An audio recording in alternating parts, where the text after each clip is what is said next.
It is Wednesday, April 12th, and I just got back from a doctor's appointment. I went in, had an NST. Baby's looking good, no contractions. She was moving around a lot. I am 3 centimeters dilated still, and still 75% effaced. But my water bag is bulging. Doctor said my water could break any second, any day, and just go straight to the hospital if that happens. So today I'm going to be doing some exercises and walking in order to get my water to break. I'm just exhausted of being pregnant. This is a raw video. I just want her out of me. I had a doctor's appointment this morning and I got a membrane sweep, so hopefully, I got a membrane sweep. That's about it. My next appointment's Tuesday, and on Tuesday, I'm gonna schedule a day for induction for the following week, or just whenever available, I don't know. And that's where we're at. The castor oil induction. I've done all my research, so don't freaking come at me. It does not make the baby pass poop in the womb unless it's over 41 weeks. Now you see the oil. I'm probably not going to take this all. I farted.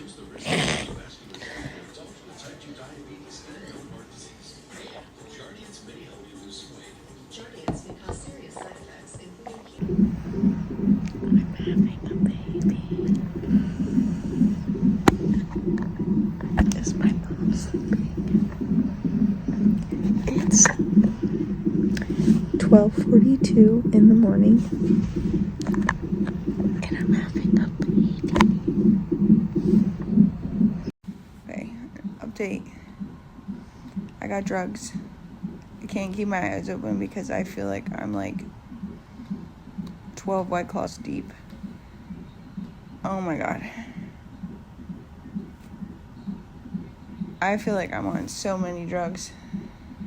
Hello. I am just chiming in to fill in the blanks of my birth story.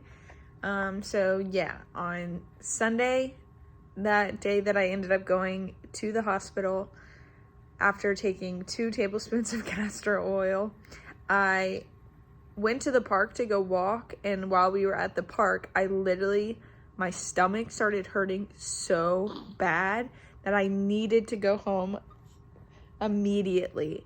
And so then Trevor pulled up the car, got back in the car, obviously, and then went home and shit my brains out, like, so bad. So then after that, I took a nap and woke up to painful contractions, and they were pretty consistent and they hurt.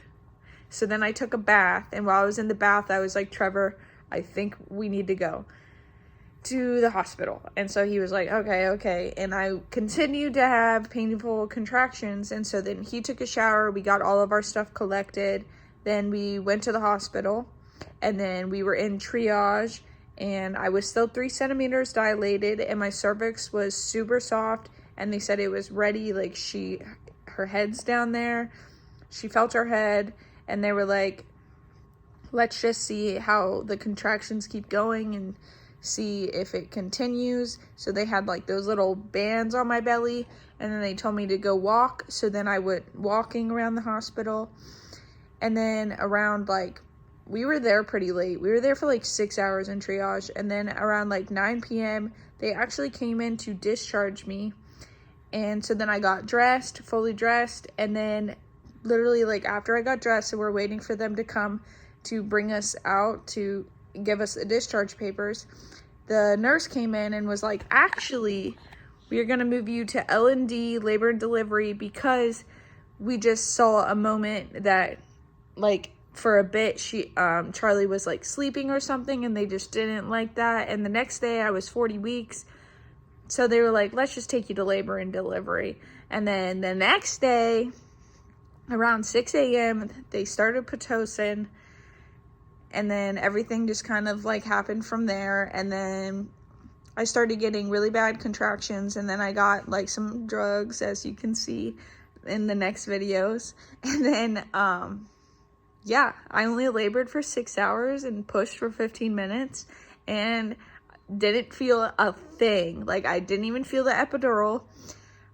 It was a beautiful moment, like, oh my goodness. And I guess in these next clips, you will see me in the hospital in L&D, and then her plopping out on my chest. And I literally took that Snapchat video that is in the video within like 2 minutes of her coming out. Like, I was just so excited, and I wanted to record that moment because they didn't allow us to record the birth.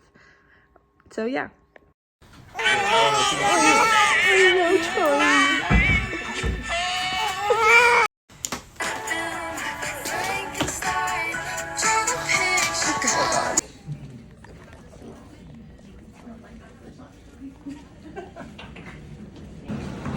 First intensive. Oh my god. What an angel. And then here's my little girl now. This is Charlie Bobby. She likes to keep her hands in her face. She is precious. She was 20 inches long. 7 pounds 14 ounces, but now she's only 7 pounds 8 ounces because obviously the pooping and all that jazz and peeing and but she is absolutely perfect, and she's 1 week old and 1 day. No, like, she's 1 week old yesterday, so she's 1 + 1, and she's so perfect. Charlie. But yeah, so thanks for chiming in, and I guess I induced my own labor. I know that there's a whole stigma about it, but I did my research, and I did it at 39 weeks, not over 40 weeks, which would technically be like the danger zone for taking castor oil. But I did it, and my birth story went perfectly, and I can't wait to give her a sibling.